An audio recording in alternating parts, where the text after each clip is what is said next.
Muy bien, chicos, tengan ustedes muy buena noche. En la presente sesión vamos a desarrollar un análisis sintético del procedimiento administrativo, disposiciones generales.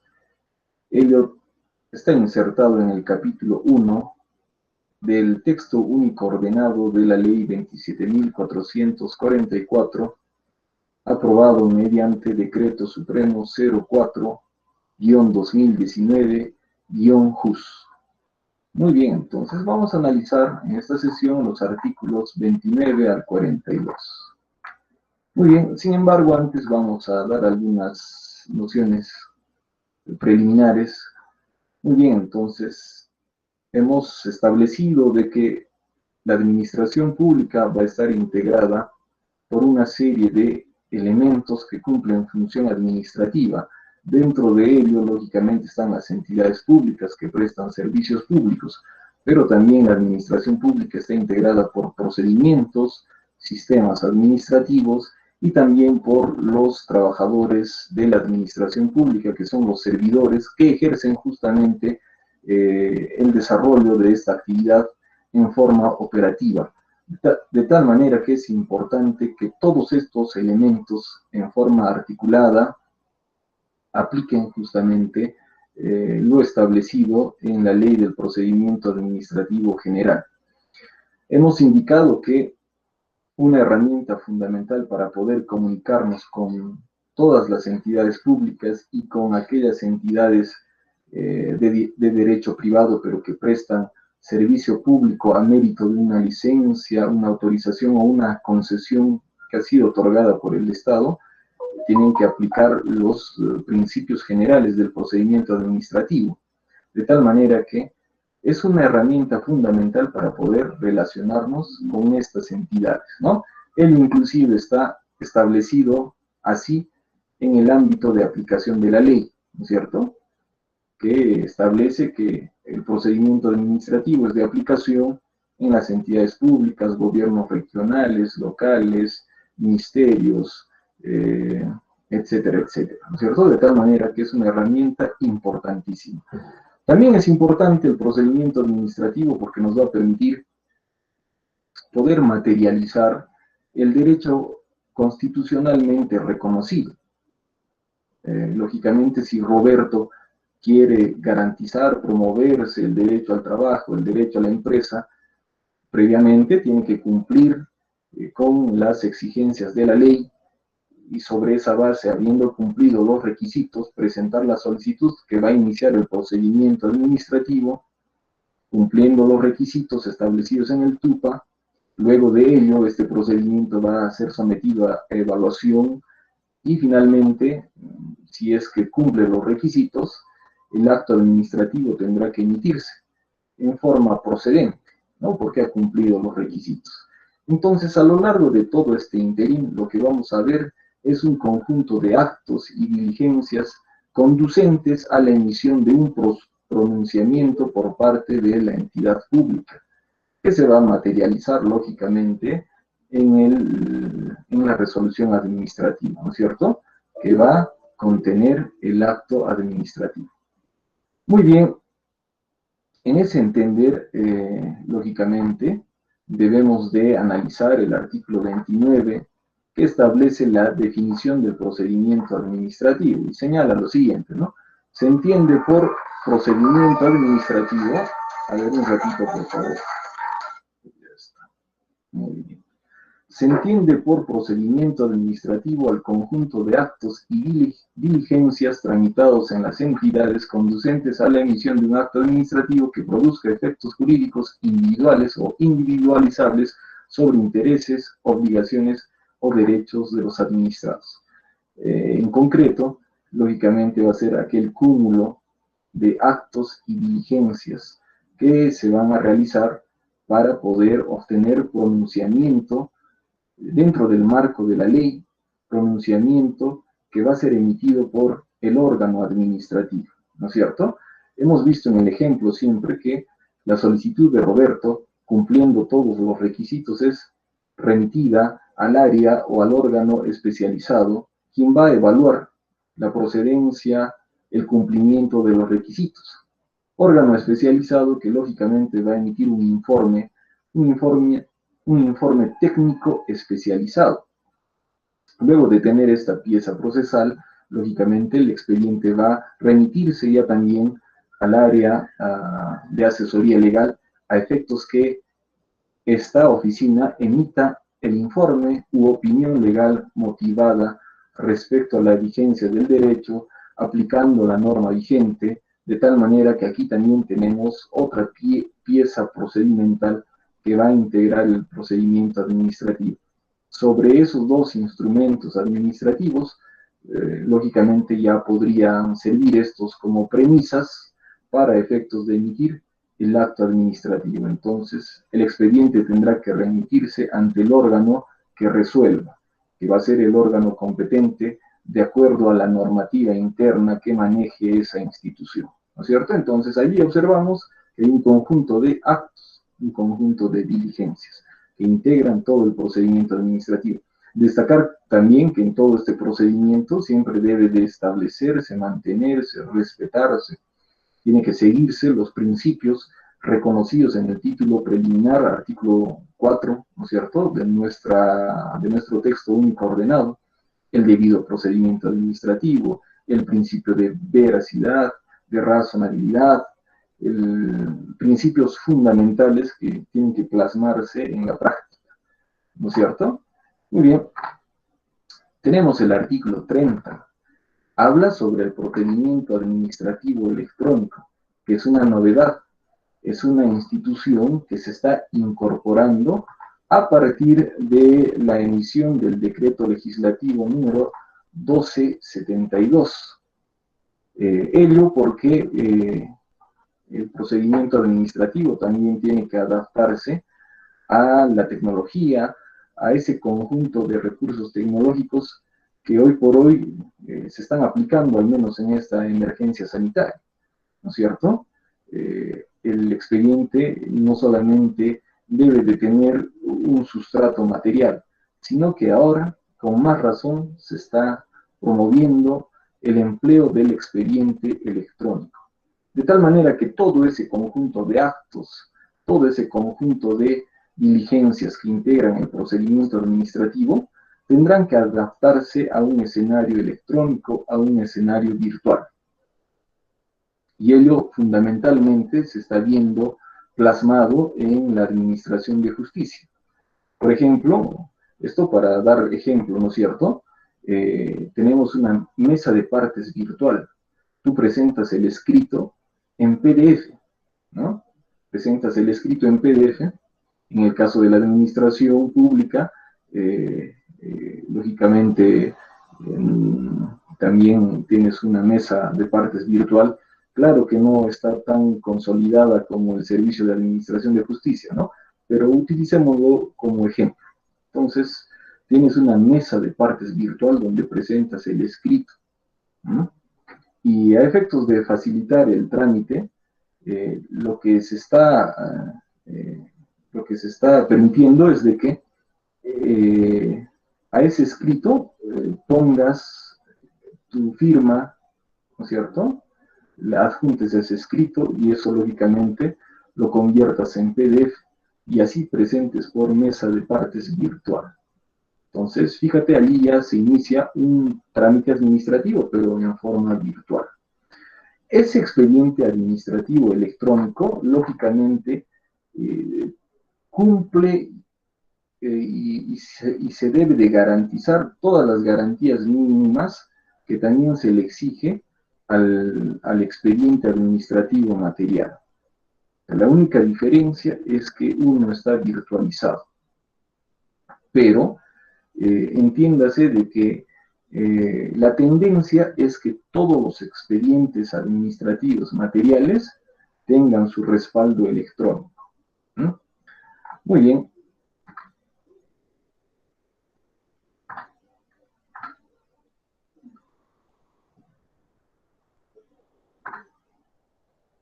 Muy bien, luego vamos a hablar sobre la calificación de procedimientos administrativos. Y aquí vamos a indicar lo siguiente. En el procedimiento administrativo hay dos clases de procedimientos. El primero de ellos es el procedimiento administrativo de aprobación automática y fiscalización posterior. El segundo procedimiento es el procedimiento de evaluación previa, que a su vez se va a subdividir en dos clases. El procedimiento de evaluación previa sujeto a silencio positivo. Y tenemos el procedimiento administrativo de evaluación previa sujeto a silencio negativo. Muy bien, entonces la calificación va a estar previamente tipificada en el texto único de procedimientos administrativos, el famoso documento denominado, conocido como TUPA. Cada entidad pública que presta servicios públicos y que mantiene relación con los administrados tendrá que identificar, tendrá que establecer los procedimientos que se desarrollan dentro de esa entidad, pero consolidando a ello tendrá que establecer si el procedimiento se sujeta a un procedimiento de aprobación automática, si ese procedimiento se sujeta a un procedimiento de evaluación previa sujeto a silencio positivo o silencio negativo. De tal manera que en el TUPA necesariamente tiene que identificarse la naturaleza del procedimiento, su clasificación, ¿no?, el plazo, inclusive las tasas, requisitos, la autoridad competente que va a resolver la solicitud, la autoridad que va a resolver el recurso impugnatorio inclusive. De tal manera que allí tienes un documento importante que tipifica, que señala en forma transparente la naturaleza del procedimiento. Muy bien, ahora vamos a hablar sobre el procedimiento de aprobación automática. Muy bien, este tipo de procedimientos administrativos no requieren de pronunciamiento por parte de la entidad, entendiéndose de que realizar este tipo de procedimientos, lógicamente, implica dar mayor facilidad al administrado, siempre y cuando el trámite cumpla los requisitos establecidos en el TUPA. Por eso es vital siempre revisar ese texto único de procedimientos administrativos. Y allí se va a identificar la categoría del procedimiento. Entonces tenemos un procedimiento de aprobación automática. Por ejemplo, tenemos el otorgamiento de partida de nacimiento. Muy bien, entonces presentas la solicitud, acompañas la tasa correspondiente, presentas los requisitos que están establecidos en el TUPA, quizás la presentación del FUDS, la presentación del recibo por derecho de trámite, la presentación de copia del DNI vigente, ¿no? Cumples esos requisitos y lógicamente allí se entiende de que tu solicitud ha sido aprobada en forma automática, con solo la presentación de esa solicitud, teniendo en cuenta que estás cumpliendo los requisitos, ¿no es cierto? Muy bien, entonces, los procedimientos de aprobación automática se consideran aprobados con la mera interposición de la solicitud. Pero aquí volvemos a puntualizar, necesariamente tienes que cumplir con los requisitos establecidos en el TUPA. Lógicamente, ello permite la agilidad, permite la celeridad. Imagínate si todo procedimiento, cualquier fuese su naturaleza, aún así los procedimientos de aprobación automática necesariamente requieran de pronunciamiento de la entidad. Lógicamente, los trámites nunca acabarían, ¿no? La carga procedimental inclusive se incrementaría. De tal manera que este tipo de procedimientos no requieren pronunciamiento por parte de la entidad, porque ya se suponen aprobados en forma automática, con la mera presentación de la solicitud. Sin embargo, ello no quiere decir de que no exista pronunciamiento siempre y cuando así lo requiera el administrado. Por decir, en el caso de otorgamiento de una copia de la partida de nacimiento, lógicamente es necesario que se le entregue una copia, ¿no? Pero bastaría con la entrega de esa copia de la partida, no hay pronunciamiento, solamente hay la expedición de algún documento que certifica, digamos, su nacimiento del administrado. Muy bien. Este tipo de procedimientos, lógicamente, tienen que sujetarse a una evaluación, a una fiscalización posterior. Y yo ahorita les voy a comentar en qué consiste esa fiscalización posterior. El plazo máximo para expedir aquel documento que certifique que atienda el pedido del administrado no debe de superar los 5 días hábiles, ¿no es cierto? Entonces, si Roberto está pidiendo copia de su partida de nacimiento, necesariamente va a tener que obtener esa copia de partida de nacimiento. En ese caso, la municipalidad o la entidad pública competente no tendrá que superar los 5 días. En la práctica inclusive, voy a apagar el celular. Ya. Fuera del modo avión. Ya. En la práctica inclusive, hay algunas municipalidades que expiden el documento en el mismo día. Ese mismo día, ese mismo rato que estás presentando la solicitud, estás acompañando los requisitos, con tu cargo tranquilamente vas a la oficina de registro civil, a la oficina correspondiente, esperas tu cola, pero ese mismo día te están atendiendo y te están entregando el certificado, ¿no es cierto?, la copia de la partida de nacimiento. De tal manera que allí se observa agilidad, se observa que se han establecido procedimientos que permitan agilizar los trámites, ¿no es cierto? Muy bien, prosigamos. Muy bien. En cuanto a la constancia de la existencia de ese procedimiento de aprobación automática, basta con el cargo de la solicitud que se haya presentado para dar constancia al inicio de ese procedimiento. Entonces, Roberto presenta el CUT acompañando los requisitos. Lógicamente, se le va a entregar el cargo. El cargo se le devuelve, pero se le devuelve con sello, firma y número de registro de expediente. Entonces, ese cargo va a servir como constancia de la existencia de ese procedimiento administrativo.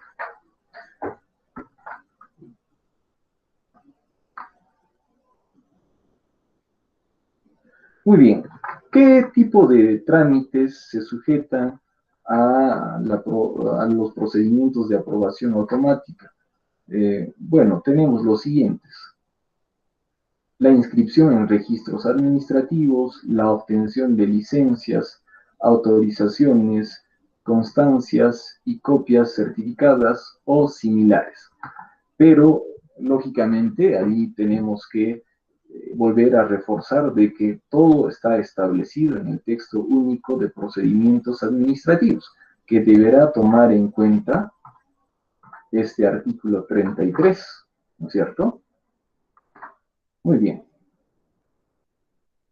En defecto de todo lo mencionado, la presidencia del Consejo de Ministros se encuentra facultada para determinar los procedimientos sujetos a aprobación automática. De tal manera que la PCM está facultada para emitir a través de una normativa, podría ser un decreto supremo, qué procedimientos deben sujetarse al trámite de aprobación automática, ¿no es cierto?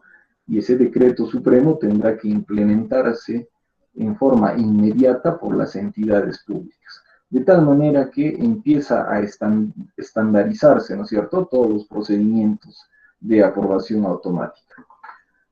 Muy bien, fiscalización posterior.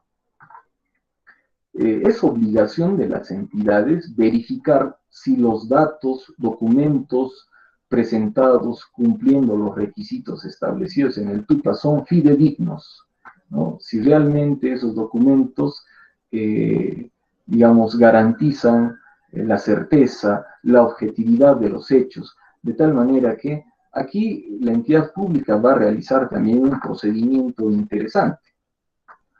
De todos los expedientes de aprobación automática que pudiese tener, la entidad por semestre va a seleccionar el 10% de todos los procedimientos administrativos, con un máximo de 150 expedientes por semestre, a los cuales, lógicamente, les va a aplicar este procedimiento de verificación, a efectos de hacer un trabajo muestral y poder identificar cuáles realmente cumplen los requisitos en forma objetiva y fidedigna. Sin embargo, puede que en el inicio, en el transcurso de este procedimiento de fiscalización posterior, aplicando estos criterios de verificación, se den con la sorpresa de que hay un procedimiento donde se ha, digamos, presentado información falsa, de tal manera que eso pone en evidencia inclusive la comisión de un delito de fraude o quizás de falsificación de documentos. De haberse comprobado dicha situación, la autoridad administrativa tiene toda la potestad para iniciar el procedimiento administrativo de nulidad de oficio.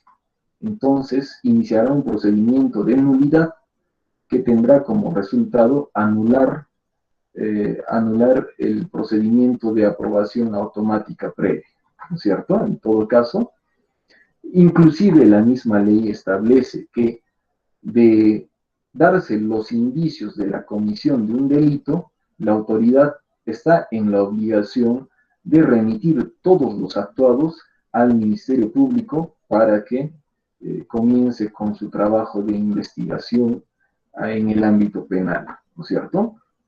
Muy bien.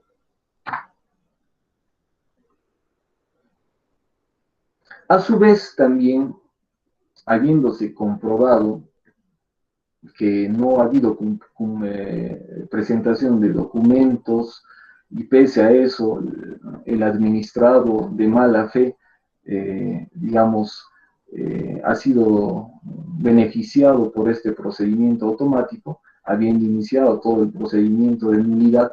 A su vez también la entidad podrá multar, sancionar con una multa a favor de la entidad, multa que lógicamente se le va a imponer a ese administrado de mala fe que se ha aprovechado de este tipo de procedimientos, ¿no? Dicha multa se va a dar entre 5 y 10 unidades impositivas tributarias, ¿no?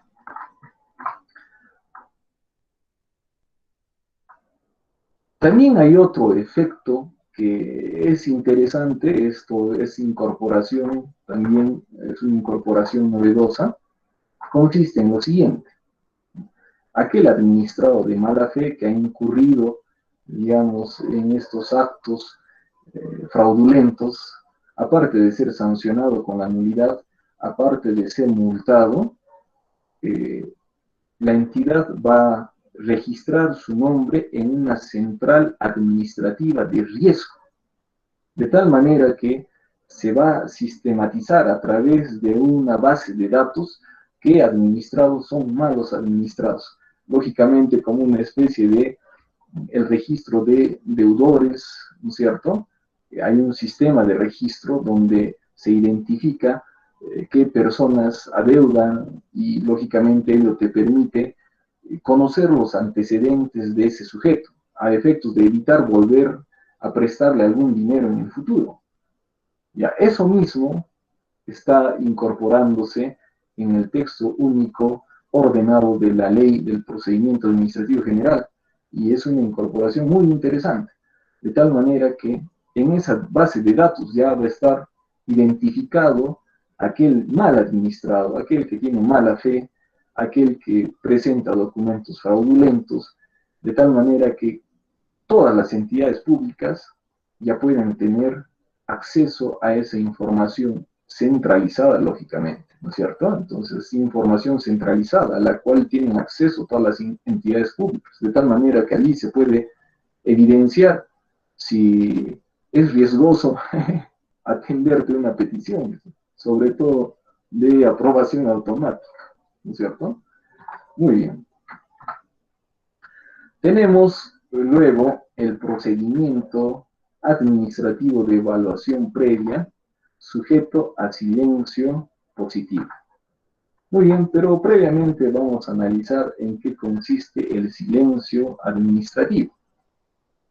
El silencio administrativo es una institución jurídica del procedimiento administrativo, del procesal administrativo, que busca sancionar la inercia, la falta de actuación, la falta de pronunciamiento por parte de la entidad pública. En la práctica, esta institución, lógicamente, se aplica en forma frecuente, en mérito a que es frecuente también que las instituciones públicas no se pronuncien dentro del tiempo pertinente y establecido en su propio texto único de procedimientos administrativos, de tal manera que ante esa situación el pobre administrado espera 6, 7, 8 meses, quizás un año para obtener pronunciamiento. Para evitar ese abuso de derecho, digámoslo de esa manera, tenemos este instituto jurídico del proceso administrativo, que justamente busca sancionar, en algunos casos dándole un efecto positivo, declarando procedente la solicitud. En algunos otros casos, el efecto va a ser negativo, ¿no? Vamos a analizar cuáles son esos escenarios en los cuales se dan silencios administrativos positivos y en cuáles son silencios administrativos negativos, ¿no? Pero lógicamente busca sancionar la inercia, la falta de pronunciamiento, la falta de actuación de la entidad pública. En un escenario real como el nuestro, realmente esto es frecuente. Les pongo un ejemplo. Sobre todo esto pasa en cuanto al cobro o compensación de derechos sociolaborales, ¿no? El pobre trabajador lamentablemente nunca ha gozado de vacaciones. Esto es algo real, ¿no es cierto? Trabajador de municipalidades, del mismo poder judicial, ¿no? Del sector, digamos, del magisterio, los pobres profesores que han laborado más de 30 años al servicio del Estado, sin embargo no se les ha reconocido beneficios. De tal manera que todo esto, mira, fíjense cómo el Estado en muchos casos vulnera las propias normas reconocidas por el Estado. Esto es increíble, pero es un escenario real, ¿no? Es un escenario real. Y nosotros, lógicamente, tenemos que analizarlo, conocerlo, reconocerlo. Inclusive, en nuestra universidad también hay muchas vulneraciones a los derechos sociolaborales, de los docentes, de los administrativos. Bueno, es una cosa terrible, ¿no? Pero bueno, sigamos analizando el ámbito real. Entonces, ¿qué sucede? Tenemos un ejemplo, tenemos a Carlos. Carlos ha laborado en la municipalidad X, ha laborado y nunca ha gozado efectivamente de sus vacaciones, lo cual es una vulneración terrible a los derechos sociolaborales que a su vez están reconocidos en la Constitución, ¿no es cierto? La Constitución establece que es un derecho del trabajador vacaciones pagadas anuales, ¿no es cierto? Una vez cumplido el ciclo vacacional. Y si es que no se ha logrado cumplir, en todo caso el pago tendrá que ser compensado, ¿no es cierto? Así está establecido en la Constitución. Muy bien, sin embargo, pese a que esté establecido en la Constitución de esa manera, hay muchos casos, el caso de Carlos, no ha gozado, está trabajando 10 años en esa municipalidad y nunca ha gozado de vacaciones. ¿Ah? Terrible, ¿no? Muy bien. Resulta que este trabajador era CAS, ¿no? Pertenecía al régimen CAS. Así que termina su vínculo laboral porque la institución lamentablemente es ingrata, ¿no es cierto? Esto es otra gran verdad de la administración pública.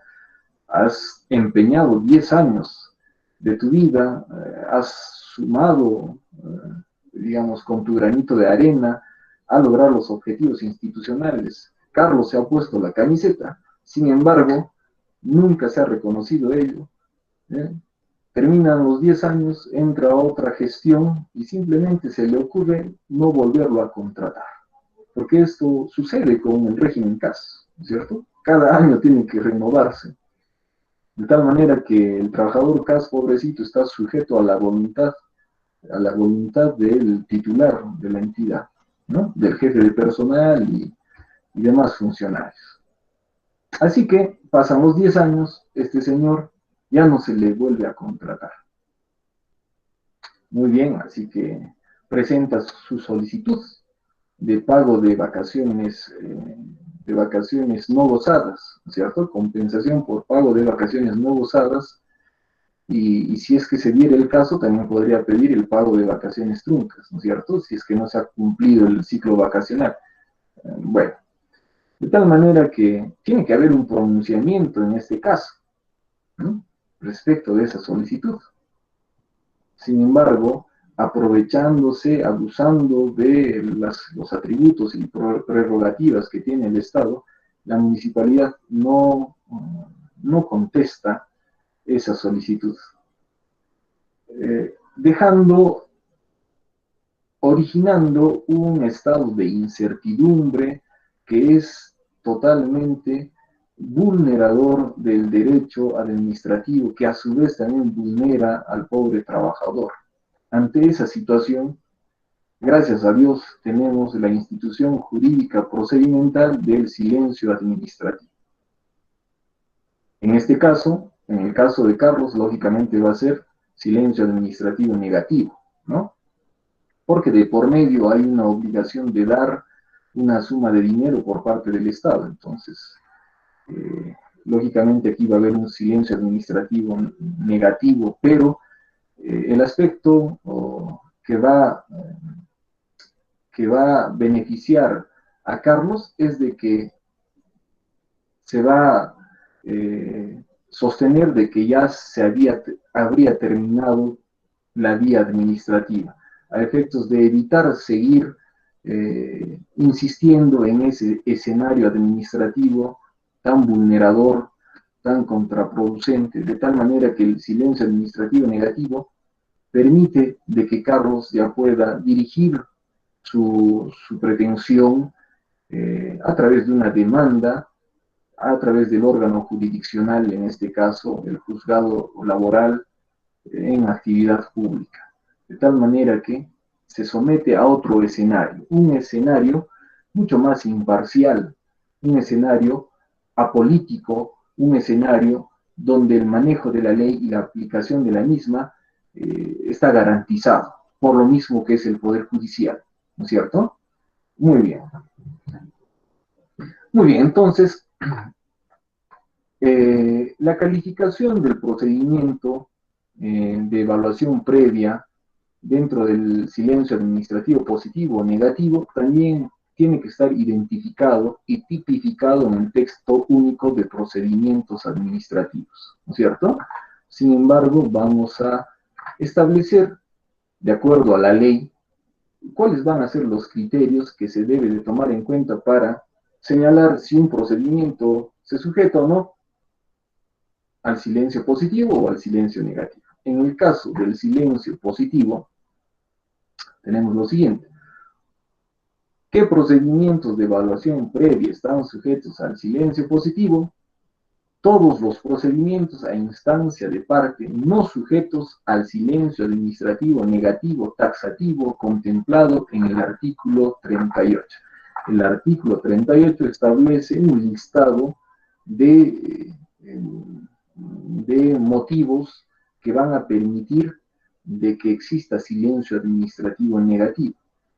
Entre ellos, por ejemplo, vamos a tener aquellos trámites que versen sobre salud, medio ambiente, recursos naturales, seguridad ciudadana, medio ambiente, sistema financiero, mercado de valores, defensa comercial, patrimonio cultural, inscripción registral, obligación de dar o hacer por parte del Estado. En otras palabras, haciendo ya una interpretación práctica, el silencio negativo es la regla general. Así no está establecido en la ley, lo vamos a leer ahorita, pero en forma práctica, todo está sujeto a silencio administrativo negativo, ¿no? En la práctica. Bueno, a excepción de aquellos procedimientos tan simples que no impliquen la vulneración ni pongan en riesgo el interés público, el interés del Estado, pero que es totalmente ínfimo. Un ejemplo podría darles lo siguiente. Estaba revisando el TUPA de una municipalidad y aquí les tengo el ejemplo. A ver, procedimientos de evaluación previa, silencio administrativo. La inscripción de acta de nacimiento. La inscripción de acta de nacimiento, de acuerdo al TUPA de esta municipalidad, está sujeto al procedimiento de evaluación previa, sujeto al silencio administrativo positivo. Es decir, se presenta la solicitud cumpliendo los requisitos. La municipalidad tiene el plazo que no debe de superar los 30 días, ¿no es cierto? Como máximo. Esa es la máxima. Habrá municipalidades donde el pronunciamiento se hace en un plazo menor, porque esa es la realidad de esa municipalidad. Pero como máximo no debe de sobrepasar los 30 días. Si es que sobrepasa los 30 días, de acuerdo al TUPA, se aprueba esa solicitud de inscripción de acta de nacimiento, ¿no es cierto? Pero fíjense, son trámites de una naturaleza personalísima, que no podrían poner en riesgo el interés del Estado, el interés del presupuesto de esa municipalidad. Está circunscrito a trámites de una naturaleza personalísima, que lógicamente así van a estar identificados en el texto único de procedimientos administrativos. Sin embargo, tenemos un gran listado de trámites que se sujetan al silencio administrativo negativo, que les he comentado, les he leído, ¿no es cierto?, que es la mayoría. Prácticamente se reduce la posibilidad para que el trámite tenga un efecto relativo al silencio positivo. Muy bien, tenemos otro. Los recursos destinados a cuestionar la desestimación de una solicitud cuando el particular haya optado por la aplicación del silencio administrativo negativo. Esto también es un poco jocoso, porque si entendemos bien este párrafo, ahí vamos a encontrar que esto es totalmente irónico. Escuchen de nuevo. Se sujetan al silencio positivo aquellos recursos destinados a cuestionar la desestimación de una solicitud, cuando previamente el particular haya optado la aplicación del silencio administrativo negativo. En otras palabras, muy bien, has presentado tu solicitud y tú te estás acogiendo ya en forma anticipada, te estás poniendo de que en caso de inercia te acoges al silencio administrativo negativo. Entonces, eso sí es factible de un silencio positivo. Bueno, es un poco irónico todo esto, pero bueno, así está establecido, ¿no? Muy bien, prosigamos. Muy bien. ¿Cuál es la constancia de la existencia de un procedimiento de evaluación previa sometido a silencio administrativo positivo? La constancia va a ser el cargo de la presentación de la solicitud, cargo que se le va a entregar al administrado. Así como hemos visto en la aprobación automática, se le entrega el cargo y ese cargo sirve como constancia de la existencia de ese procedimiento.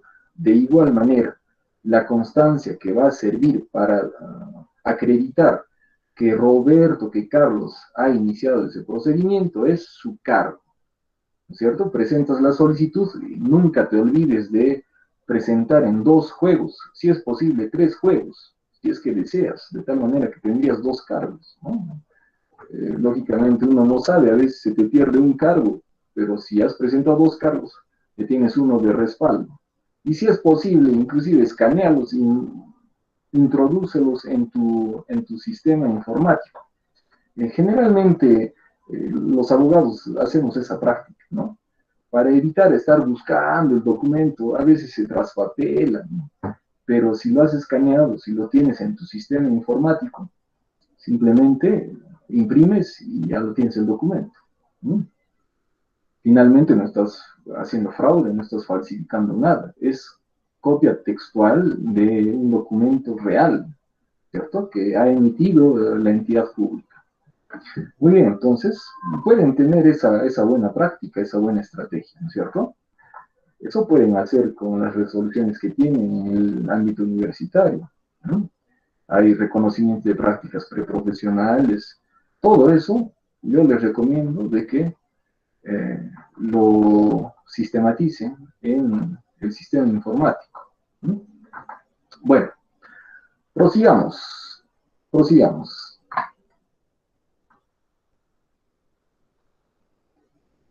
Muy bien, la PCM, la Presidencia del Consejo de Ministros, también se encuentra facultada para determinar los procedimientos sujetos a silencio positivo. Dicha calificación será de obligatoria adopción a partir del día siguiente de su publicación en el Diario Oficial, sin necesidad de actualización previa del texto único de procedimientos administrativos por las entidades, sin perjuicio de lo establecido en el numeral 44.7 del artículo 44. Los procedimientos de petición graciable y de consulta se rigen por su regulación específica. Muy bien, entonces, para tratar de estandarizar los procedimientos de evaluación previa sujetos al silencio administrativo positivo, tengan en cuenta de que estamos hablando de miles de entidades públicas en el territorio del país.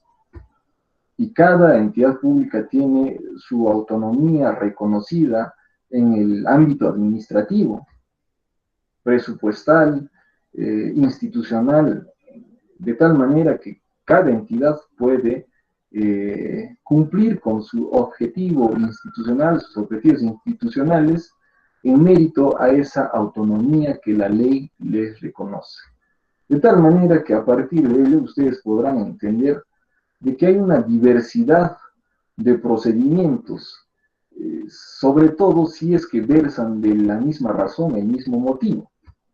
Por ejemplo, el procedimiento para la obtención de licencia de funcionamiento de un restaurante en la Municipalidad Distrital de Huanchac no necesariamente va a ser similar al procedimiento de esa misma naturaleza en la Municipalidad de San Jerónimo. Es otro escenario. Hay otra cantidad de población, la naturaleza de la misma población también es distinta. Entonces, sobre esas realidades tan diversas, lógicamente, las municipalidades también construyen sus normativas internas, sus textos únicos de procedimiento. La diversidad también, o la diferencia también se va a observar en el aspecto de pago de la tasa, ¿no es cierto? O el derecho a trámite. Quizás ello en mérito al índice de ingresos per cápita que tenga cada habitante del distrito. Entonces, el pago del trámite no va a ser igual quizás entre la municipalidad de Miraflores, en Lima, esto para que el ejemplo tenga contundencia, y quizás la municipalidad, una municipalidad de aquí del Cusco, por decir, ya no voy a decir nombres.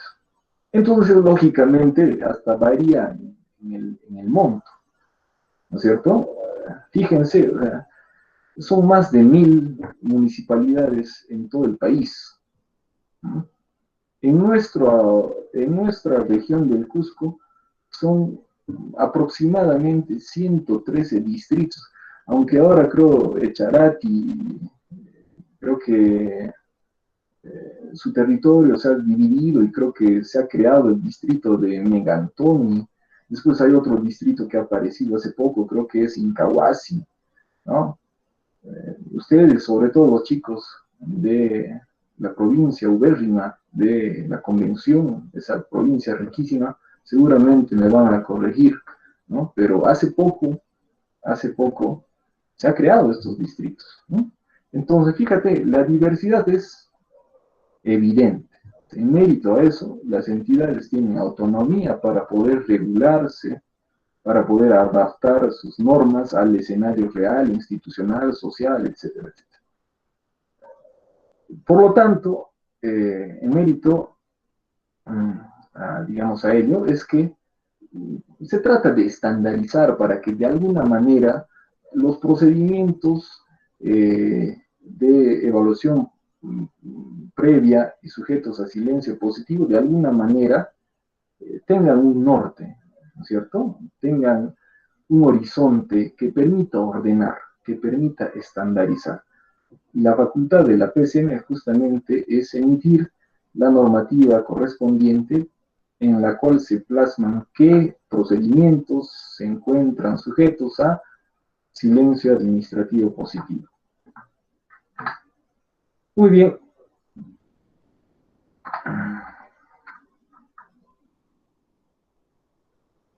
Muy bien, entonces les decía que aquellos procedimientos de evaluación previa sujetos al silencio administrativo positivo se van a entender como aprobados, declarados procedentes al vencimiento del plazo que está establecido en el TUP, pero que de ninguna manera debe de extenderse de los 30 días hábiles, ¿cierto? ¿Cuál es la constancia que te va a permitir acreditar la existencia de tu trámite? El cargo que tienes, ¿no? Es como una especie de resolución ficta, una resolución ficticia que declara procedente tu trámite, siempre y cuando así esté establecido en el texto único de procedimientos administrativos de ese entidad.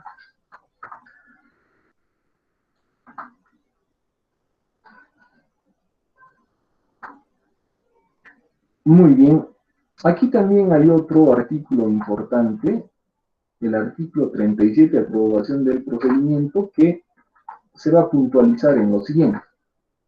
Muy bien, el administrado que lo vea por conveniente, aparte de ese cargo que está acreditando la existencia de ese procedimiento administrativo, aparte de ese cargo que ya se entiende como una resolución ficta que declara procedimiento, el administrado podrá presentar una declaración jurada en la cual declare haber iniciado el trámite y no habiendo pronunciamiento de la entidad, se acoge al silencio administrativo positivo. Podrá realizar también ese segundo acto para darle mayor acreditación al trámite que ha realizado, ¿no es cierto? A efectos de tener una declaración jurídica que también sirva como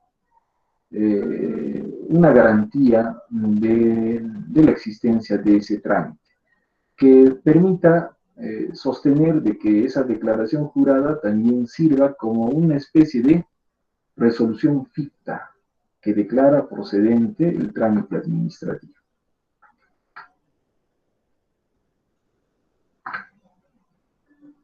Muy bien, ahora vamos a hablar sobre los procedimientos de evaluación previa con silencio negativo. Entonces, volvemos a indicar de que la identificación debe de estar establecida en el texto único de procedimientos administrativos. Les tengo otro ejemplo. Revisando el TUPA, hemos encontrado de que en esta municipalidad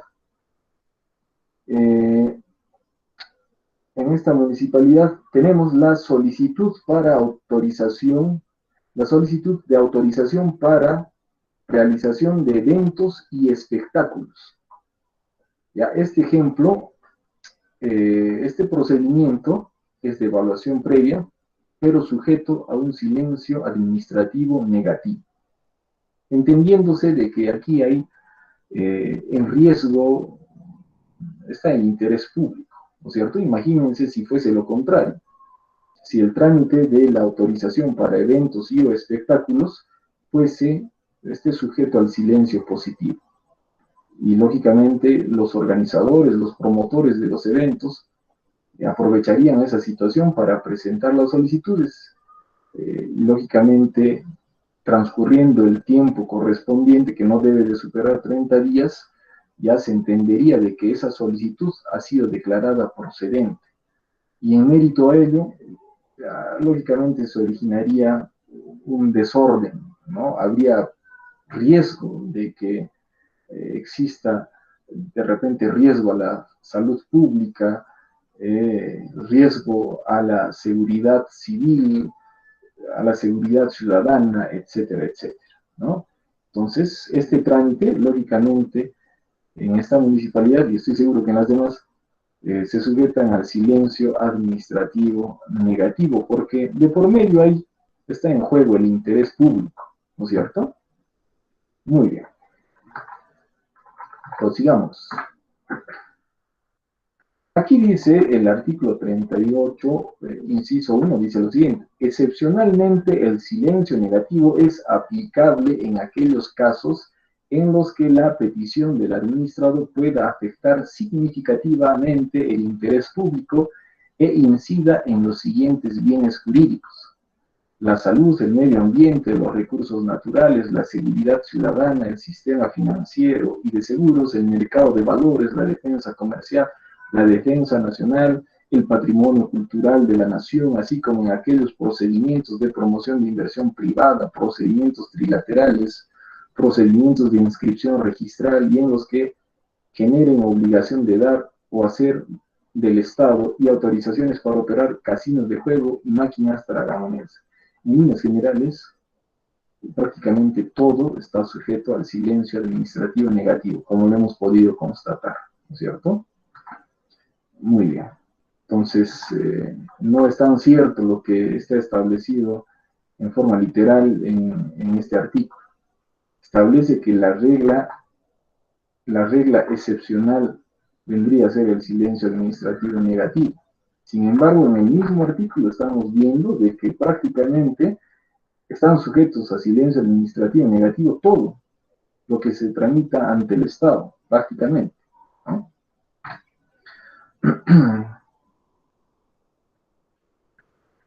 Muy bien.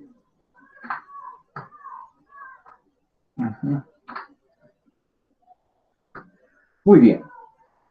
Plazo máximo del procedimiento administrativo de evaluación previa. Les comentaba, ¿no es cierto? Son 30 días hábiles.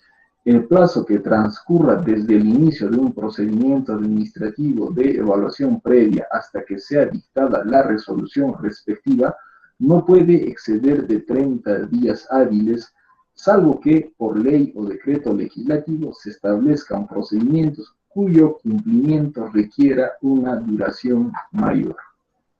Entonces, si por ahí, digamos, en el caso de Carlos, ¿cierto? El ejemplo de Carlos. Carlos presenta su solicitud de pago de vacaciones, compensación de vacaciones no gozadas. Esa solicitud no ha sido de pronunciamiento dentro de los 30 días hábiles. En todo caso, aquí opera y se aplica el silencio administrativo negativo, ¿no es cierto? Porque es la regla general en la práctica, ¿no es cierto? Cuando se habla de pago de vacaciones no gozadas, lógicamente se pone en trámite una obligación de dar por parte del Estado. Y una obligación de dar por parte del Estado está catalogada como un procedimiento que se va a engarzar dentro del sistema, dentro del silencio negativo, ¿no es cierto? Aquí justamente tenemos nuevamente el 38.1, en los que generen obligación de dar o hacer del Estado, ¿no? Excepcionalmente, el silencio negativo es aplicado, ¿no? Bueno, prosigamos.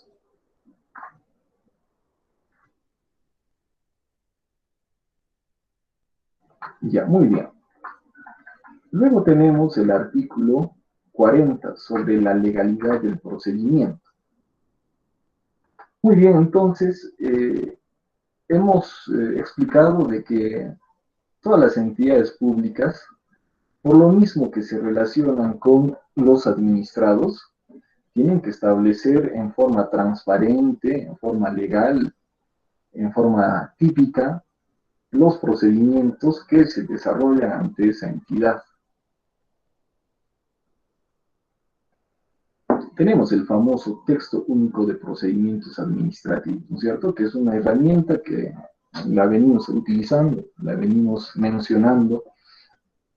Muy bien, entonces, ese texto único de procedimientos administrativos tendrá que aprobarse mediante la norma suprema dentro de la entidad pública. ¿Cómo se entiende? Si estamos ante una municipalidad, ¿cuál sería la norma suprema que puede emitir esa municipalidad? Sería una ordenanza municipal. Por lo tanto, este va a ser el camino para poder aprobar un texto único de procedimientos administrativos. Si, por ejemplo, hablamos de un gobierno regional, y el gobierno regional mantiene relación con los administrados, por supuesto, así que tienen que establecerse procedimientos que permitan materializar, concretizar el derecho del administrado, ¿no es cierto? Muy bien.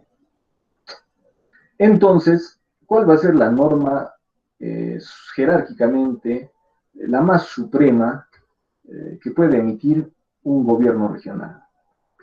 Lógicamente, una ordenanza regional. Entonces, a través de la ordenanza regional tendrá que aprobarse el texto único de procedimientos administrativos de esa región. En caso de un ministerio, tenemos, por ejemplo, el Ministerio de Energía y Minas. Tenemos el Ministerio de Energía y Minas. Ustedes saben que el Ministerio de Energía y Minas, a través del INGEMET, se encarga de atender las solicitudes de concesiones mineras. O sea, es un ejemplo, ¿no? Así que tendrá que manejar un texto único de procedimientos administrativos. Este tendrá que ser aprobado mediante la norma suprema de ese sector, que tendría que ser un decreto supremo, ¿no es cierto?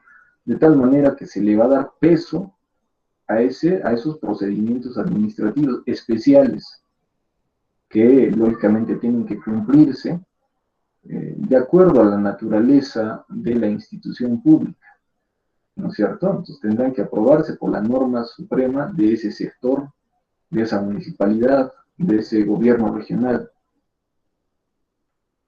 Muy bien.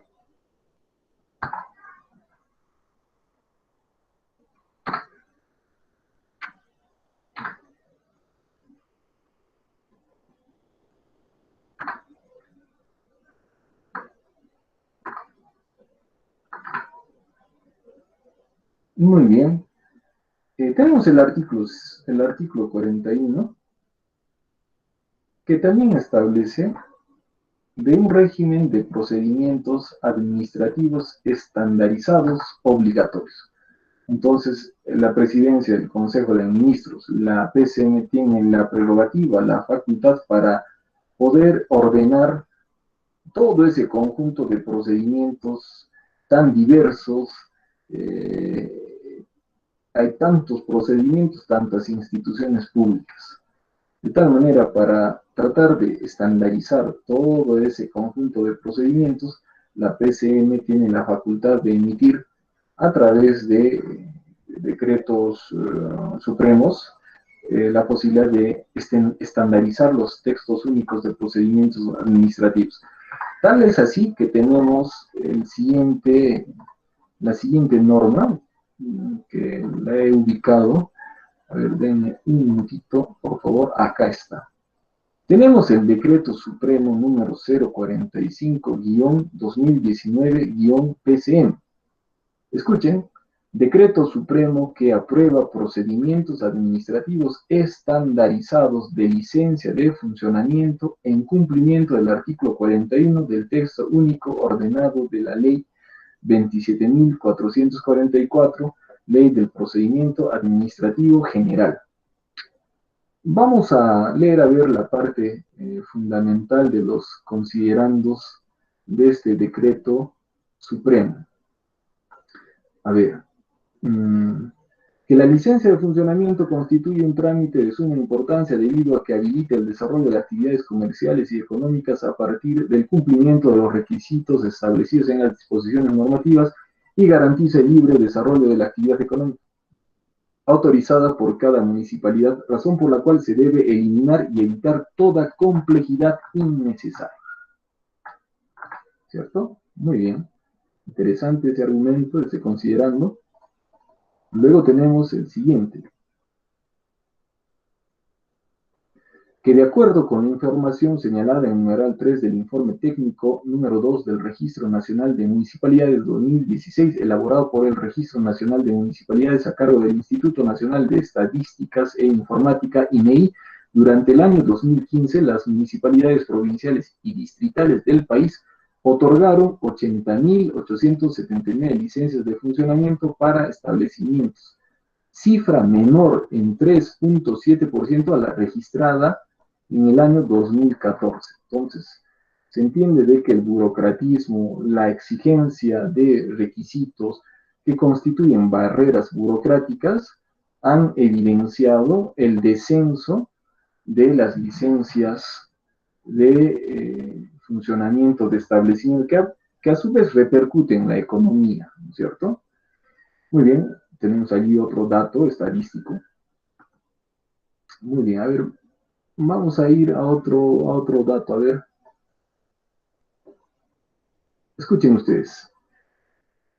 Que ello resulta concordante con lo dispuesto en el artículo 5-A de la Ley 27658, Ley Marco de Modernización de la Gestión del Estado, que establece como parte de la finalidad del Sistema Administrativo de Modernización de la Gestión Pública, velar por la calidad de la prestación de los bienes y servicios, propiciar la simplificación administrativa, así como promover y mejorar la calidad en las regulaciones en el ámbito de competencia de la presidencia del Consejo de Ministros. Entonces, entiéndase que nuestro Estado tiene que adaptarse al escenario virtual, moderno, que permita la celeridad de los trámites.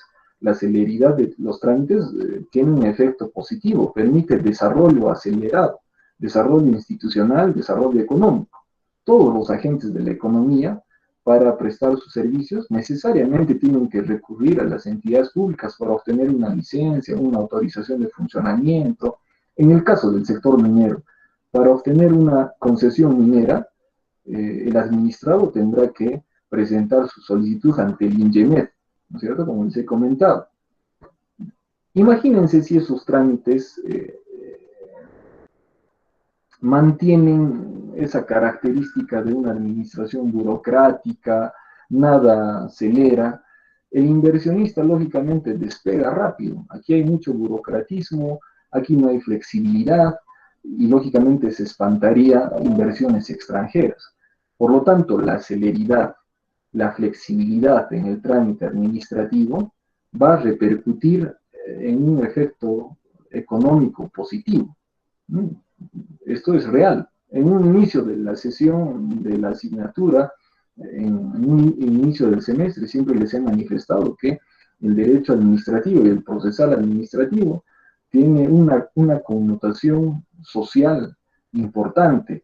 Permite el desarrollo institucional que a su vez va a ir reflejado en el desarrollo social, económico.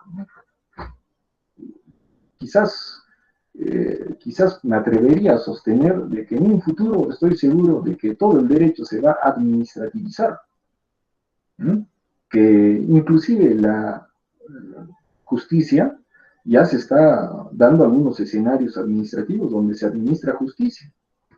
Tenemos tribunal del INDECOPI, tribunal fiscal, Tribunal del Servicio Civil. Entonces ya vean ustedes cuál es la inclinación, la tendencia, ¿no? ¿Por qué? Porque creo yo que el Poder Judicial ya no puede, ya ha superado su capacidad de excesiva carga de procesos judiciales, de tal manera que habrá que delegar algunos procedimientos menos complejos ya a las entidades públicas, ¿no? Bueno, es lógicamente una aseveración que la mantengo, no es nada descabellada, pero habría que ver qué sucederá en el futuro, ¿no es cierto? Muy bien, entonces fíjense, tenemos el decreto supremo 045-2019-PCM, ¿no es cierto? Que busca justamente estandarizar los procedimientos de licencias de funcionamiento.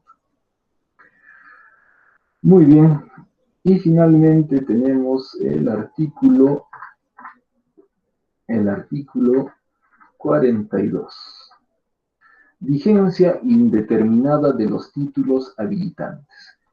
Los títulos habilitantes emitidos tienen vigencia indeterminada, salvo que por ley o decreto legislativo se establezca un plazo determinado de vigencia cuando la autoridad compruebe el cambio de las condiciones indispensables para su obtención previa fiscalización, podrá dejar sin efecto el título habilitante. ¿A qué hace referencia el título habilitante? Aquel pronunciamiento real materializado en un acto administrativo mediante el cual se declara procedente la solicitud sobre licencia de funcionamiento. También como título habilitante podría entenderse aquella resolución ficta, resultado de un silencio positivo, ¿no es cierto? Esos títulos habilitantes, ¿no es cierto?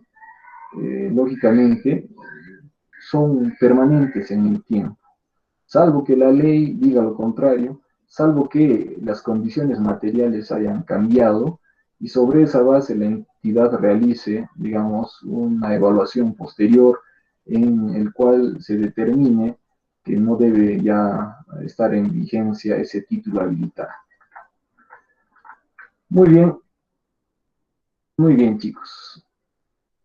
Entonces hemos terminado con el análisis sintético, puntual, con ejemplos de los artículos pertinentes a las disposiciones generales del procedimiento administrativo contenidos en el artículo 29 al 42. O sea, todas las siguientes sesiones vamos a ir analizando los demás artículos que nos están faltando. Muy bien, chicos, entonces voy a detener la grabación.